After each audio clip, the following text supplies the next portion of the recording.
Le temps n'est pas à la nostalgie et à l'abattement. Il est au contraire à la détermination et à la confiance en l'avenir.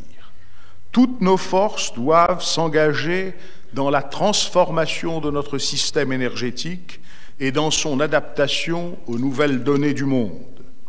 C'est une tâche immense. Elle fait appel aux meilleures qualités de nos concitoyens, le civisme, l'initiative, l'organisation, la détermination. Les résultats déjà obtenus par nos efforts sont un motif essentiel de réconfort en cette période difficile.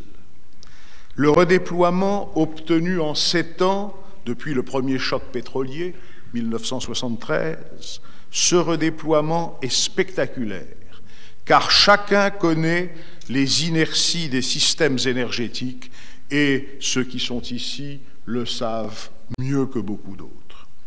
Aujourd'hui, nous sommes mieux armés pour faire face au nouvel environnement énergétique mondial. Nous réduisons notre dépendance énergétique, nous créons de nouvelles activités qui sont génératrices d'emplois dans le domaine énergétique.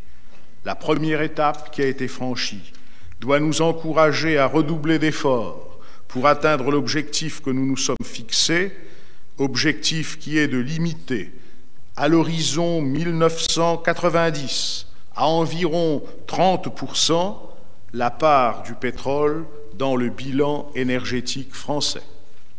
Ainsi, face à la contrainte énergétique, contrainte extrêmement sévère pour tous les pays importateurs de pétrole et notamment pour la France, contrainte dont nous ne savons pas comment elle peut évoluer, car les décisions en la matière sont des décisions politiques plus que des décisions rationnelles.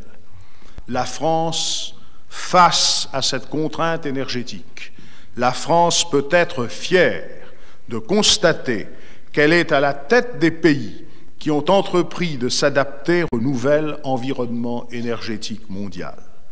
L'action que mène notre pays renforce son autorité et son poids dans le monde.